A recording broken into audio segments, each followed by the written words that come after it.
क्या बात है वर्षा, आज मानसी नहीं दिखाई दे रही है, कहाँ गई है? वो ट्यूशन गई है, अभी आती ही होगी। लो आ गई। मानसी, इधर आओ, मेरी फ्रेंड से मिलवाती हूँ। मुझे नहीं मिलना आपकी किसी फ्रेंड से, आप देख लो। अरे आओ, पानी तो पिला दो आकर। अरे मैं ट्यूशन से तो जस्ट आई हूँ, आते ही आपके काम है, मैं नहीं पिलाऊंगी। वर्षा, ये मानसी को क्या हुआ है? ये ऐसे क्यों बिहेव कर रही है? पहले तो ये ऐसे कभी नहीं करती थी, अब क्या हुआ है इसे? क्या बताऊं यार, बहुत टेंशन हो रही है। पूरा दिन अपना सोशल मीडिया पे व्यतीत करती है। जैसे जैसे बड़ी हो रही है वैसे वैसे इसके नेचर में चेंजेस आ रहे हैं। समझ में ही नहीं आता कि मैं कैसे इसको संभालूं, क्या करूं। बहुत परेशान हो रही हूँ। अरे वर्षा, इतना परेशान होने की जरूरत नहीं है, ये उम्र ही ऐसी है, सब ठीक हो जाएगा। नहीं यार, बहुत टेंशन हो रही है। मैं फिर से प्रेग्नेंट हूँ और डर लगता है कि दूसरे बच्चे का भी स्वभाव ऐसा ही रहा तो मेरा तो पूरा जीवन ही इसी चिंता में बीत जाएगा। मेरे मन में विचार आता है कि मैं इसको जन्म ही ना दूं, अबॉर्शन ही करवा लूं। अबॉर्शन? वर्षा, ये क्या बात कह रही हो? तुम ऐसा सोच भी कैसे सकती हो? यह महापाप है, ब्रह्म हत्या से भी बड़ा पाप। गर्भ में आने वाला शिशु ऋषि स्वरूप होता है, क्या तुम उसकी हत्या करना चाहती हो? एक बात और कहती हूँ, अबॉर्शन का तो हमें दूर दूर तक नहीं सोचना है।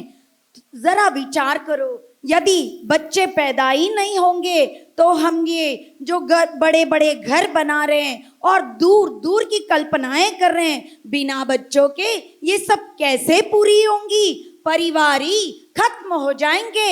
हमारे पूज्य महाराज जी ने यहाँ तक बताया है कि ये बच्चे तुम्हारी कोख से जन्म नहीं लेंगे तो विधर्मियों के यहाँ पैदा होंगे जो हमारे ही कुल का नाश करेंगे।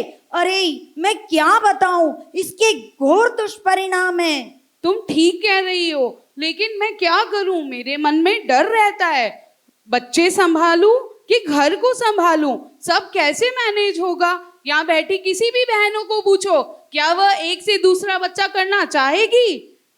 क्या मैनेज की बात करती हो वर्षा? हमारे पूज्य महाराज जी ने बताया है, प्रारब्ध पहले रचा फिर रचा शरीर। हम क्या मैनेज कर पाते हैं? हम बहनें ये नहीं जानते हैं कि शिशु के जन्म से पहले ही उसके दूध की व्यवस्था हो जाती है। ये ईश्वर का अद्भुत मैनेजमेंट है, इसलिए हमें चिंता करने की कोई आवश्यकता नहीं है। अब रही बात बच्चों की, तो क्या तुम अपनी उषा जी को नहीं जानती हो? हाँ हाँ वर्षा, मैंने खुशवंत के टाइम पूरे 9 महीने तक गीता जी का पाठ किया और गीता क्लास से जुड़ी रही, तो इसका परिणाम तुम खुशवंत में देख ही रही हो ना। ये मात्र 1.25 साल का ही था, तभी इसको गीता जी का 12वां अध्याय याद हो गया था और इसका स्वभाव भी शांत है। अरे वर्षा, हर प्रॉब्लम का सल्यूशन है, भगवान पर विश्वास रख।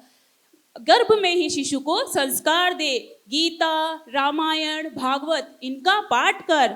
और अभी तो महापुरुषों की जोधपुर वासियों पर इतनी कृपा है कि 4 शिशु संस्कारशाला 4 जगहों पर चलाई जा रही है, जहां गर्भस्थ माताओं और बहनों को बुलाया जा रहा है, जिससे उनके गर्भ में ही संस्कारों का बीजारोपण किया जा रहा है। क्या गर्भ में संस्कार? तुम सच बोल रही हो?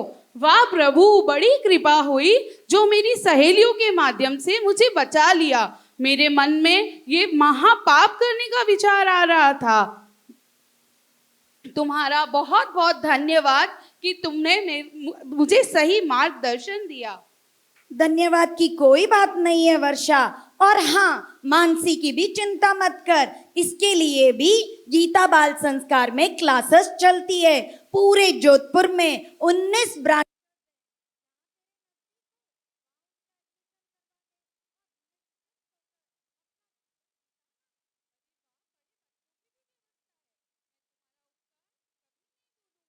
तुमने मेरे वर्तमान और भविष्य दोनों की ही चिंता से मुझे मुक्त कर दिया। मैं आज ही मानसी का एडमिशन वहां करवाऊंगी और नियमित रूप से शिशु संस्कार शाला भी जाऊंगी और ऋषि समान शिशु को जन्म भी दूंगी। चल वर्षा, अब ज्यादा सोच मत, खुश हो जा, खुद भी जा और वर्षा को भी अपने साथ में लेके जा।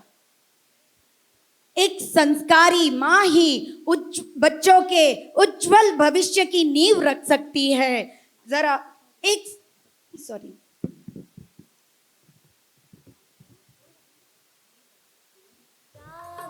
गीता बाल संस्कार के माध्यम से हम बच्चों में धर्म, भक्ति और अच्छे संस्कार भर सकते हैं। मेरी प्यारी बहनों, आइए हम सब इस महान कार्य से जुड़े और गीता बाल संस्कार के माध्यम से अपने बच्चों में संस्कारों का बीजारोपण करें, हमारे संतों के संकल्प को पूरा करें और अच्छी संस्कृति को अपने बच्चों को भावी पीढ़ी में लाने का पूरा प्रयास करें।